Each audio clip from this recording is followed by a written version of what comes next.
চট্টগ্রাম ১৪ আসনে স্বতন্ত্র প্রার্থী হিসেবে জসিমউদ্দিন আহমেদের মনোনয়ন ফরম সংগ্রহ।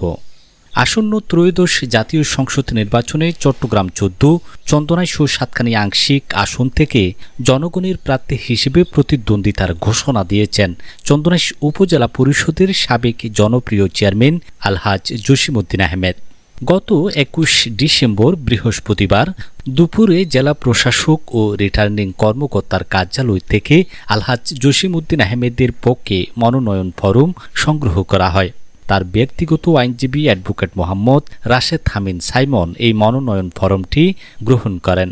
মনোনয়ন ফরম সংগ্রহের বিষয়টি নিশ্চিত করে অ্যাডভোকেট রাশেদ হামিদ সাইমন বলেন, এলাকার সর্বস্তরের মানুষের দাবির মুখে আলহাজ জসিমউদ্দিন আহমেদ আসন্ন সংসদ নির্বাচনে প্রার্থী হওয়ার সিদ্ধান্ত নিয়েছেন। আমরা আজ রিটার্নিং কর্মকর্তার কার্যালয় থেকে নিয়ম মেনে তার মনোনয়ন ফরম সংগ্রহ করেছি।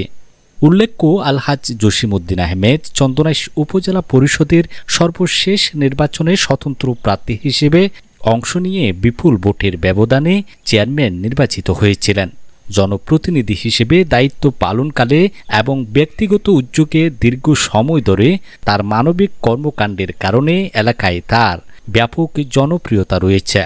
এলাকার সাধারণ ভোটারদের কাছে কথা বলে জানা যায়, জসিমউদ্দিন আহমেদ সবসময় আপামর জনসাধারণের সুখে দুঃখে পাশে থাকেন।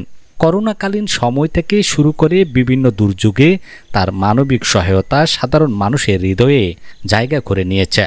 তৃণমূলের মানুষের প্রত্যাশা আসন্ন জাতীয় সংসদ নির্বাচনেও তিনি বিপুল ভোটে নির্বাচিত হয়ে এলাকার উন্নয়নে গুরুত্বপূর্ণ ভূমিকা রাখবেন।